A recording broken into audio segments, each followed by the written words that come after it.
Its volunteers wear gay pride badges. The National Trust has had a torrid year, but nothing has angered its supporters in Cornwall as much as a tweet promoting a Mother's Day cream tea at one of its properties. And if you're wondering what the problem is, the advert came with a photo showing a scone dolloped with clotted cream with jam on top, which is apparently a heinous crime.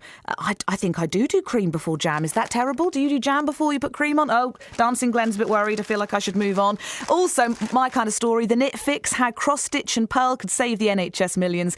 This is in the Sunday Telegraph. The hobby is said to be as relaxing as yoga, distracts from chronic pain and can boost a person's well-being. I couldn't agree more. Something else we're talking about. We're asking what your walk-in tune would be if you are going to be doing a boxing match. If you were walking into the ring, what would inspire you? I have mooted potentially a bit of Leo Sayer and Mech. And it does start with Hit Me Baby, which is perhaps not the best one for a boxing walk-in, is it?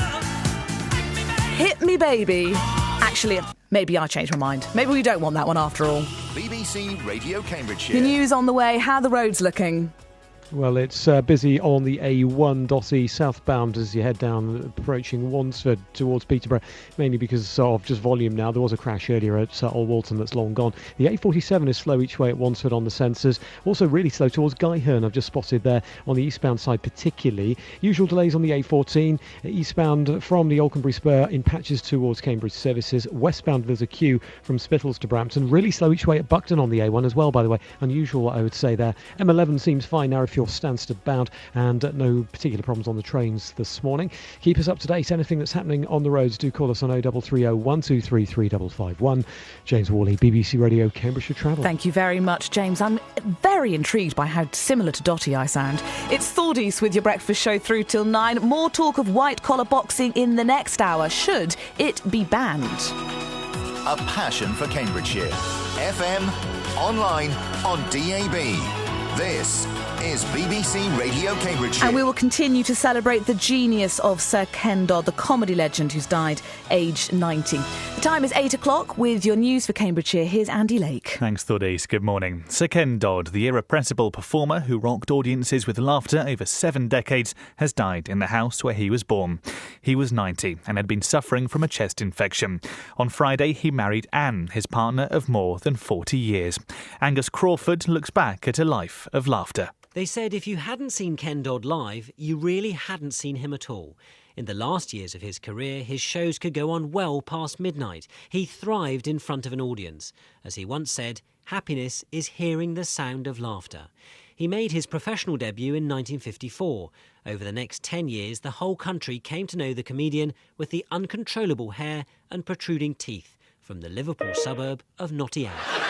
Day for going up to a kilted Scotsman standing over a puddle and saying, I see it's a full moon again, Jock. In 1965, Ken Dodd topped the bill at the London Palladium, took part in the Royal Variety performance and had a #1 record with the sentimental ballad Tears.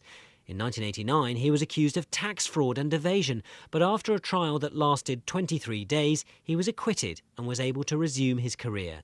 As a crackdown on so-called white-collar boxing is being discussed by the local authorities, one boxing coach in Peterborough says the safety of fighters is paramount. It's a form of boxing in which people in white-collar professions train to fight at special events, usually with very little boxing experience. After the death of one boxer in Great Yarmouth, Peterborough City Council and other authorities are now looking to change the regulations. Vic Imbriano from Vic's Boxing Gym in Peterborough runs charity events involving the sport. I put a training camp on for about 10 weeks. They're all my lads that come inside to my gym. We put the shows on probably every couple of months, raise money for charities and all sorts of things like that. But the way I monitor it is they all train together. They're all matched equally. And when we do the fights on the night, every provision in place with top doctors there. So if we see anyone who's in trouble, he stops that fight immediately.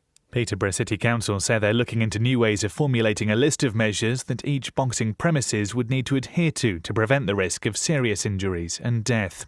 The National Security Council, a cabinet committee chaired by Theresa May, is to look at the latest evidence about the suspected poisoning of a former Russian double agent and his daughter in Salisbury.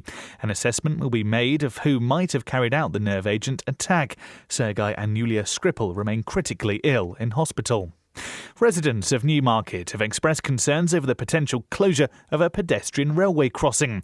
The town's Wetherby crossing is one of many in our region which Network Rail is proposing to shut or downgrade. A public inquiry is scheduled to last 5 weeks.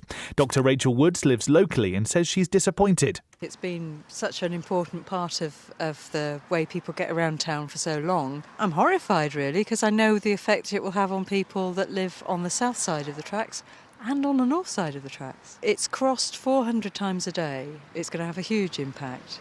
A Network Rail spokesperson told BBC Radio Cambridgeshire that the proposal to close this crossing is currently going through a statutory process and any development will be communicated within due course.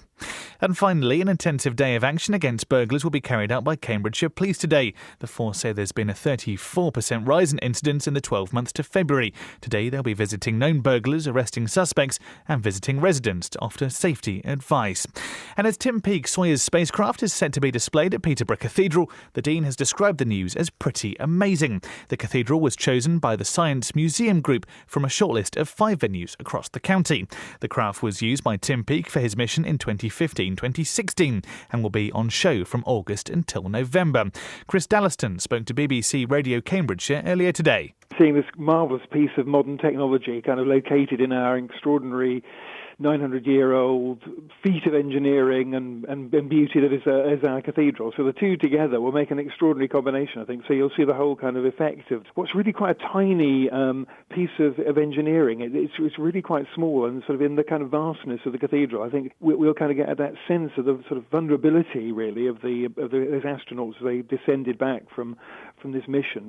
Sport now, and the new Peterborough United boss Steve Evans says his players' destiny is in their own hands. Posh's 4-1 win over Charlton on Saturday leaves them a point adrift of the League One playoff places. Meanwhile, Cambridge United caretaker boss Joe Dunn says draws from a losing position almost feel like wins. The U's late equaliser at Wickham followed another against Luton a week ago. The weather for Cambridgeshire, plenty of cloud today with a whisk of showers and even some longer spells of rain too. Feeling mild, though, highs of 10 Celsius, that's 50 Fahrenheit. There's more news as it happens at bbc.co.uk/Cambridgeshire. Now, it's 5 minutes past 8, everyone. I know that if I do this, I am properly setting myself up. Okay. But did you just say there was a whisk of something? Yes, I did. Yes, I did, Thordies. Yes. But that just made me smile so much. And we're celebrating Ken Dodd today. It just feels like that would lead really well into a Ken Dodd joke. Yeah, a whisk of Wayne today. Whisk of Wayne today. Thank you, Andy. There's more Andy on the way later. This is BBC Radio Cambridgeshire. Just wait and see now. The karma, I can feel it. It's like sitting on my shoulder waiting for me to trip up now. I've pointed that out. It is Thordies here on your breakfast show all this week. As a challenge over the next hour, see how many people call me Dotty. It seems I sound quite similar to her. She is off having a well-earned rest. I think she's in New York. So I've moved from drive time, set my alarm quite a lot earlier. Having a bit of a bad hair day, but we'll move on. Less about me, more about Sir Ken Dodd. We are paying tribute this morning to the legendary comedian who has died at the age of 90. So many people have a favourite memory, a song or a joke. It's not easy to deliver them like brilliant Doddy did. A fellow went to the doctor and said, Doctor, every time I bend over, I feel like Donald Duck. Every time I sit down, I feel like Mickey Mouse. Any time I lean to one side, I feel like Minnie Mouse. And the doctor said to her, how long have you been having these Disney spells? Turns out our very own Edwin Overland can do Doddy very well, and joke delivery, his favourite Doddy joke there. We've got more memories coming up before 9. And if you want to send across your favourite Doddy joke, or indeed the last time you remember crying with laughter, you can text us super easily. 81333 is the number. Start your message with the word CAM. Also, we're asking, should white collar boxing be banned? There are calls for the fights, often involving office workers with no prior experience, to be carefully regulated after a recent fatality. Those involved told us they know what they're getting into. We all know what we sign up to, Chel, don't we? We know every time we go in that ring, we're treating it like our last fight. You've got to go in there like with that attitude. If you don't, then it could end badly. But not everyone agrees. More on that next. It is Thordies here at breakfast. If you're picking up the phone to us, 03459 25 2000. You can find me on Twitter at Thunderfairy. This is BBC Radio Cambridgeshire. So as I was just saying, increasing concern that white-collar boxing gives professional boxing a bad name and needs to be banned or, at the very least, regulated properly. The controversial sport involves people in white-collar professions fighting at special events, usually with no boxing experience. Peterborough City Council and other authorities are now looking to change the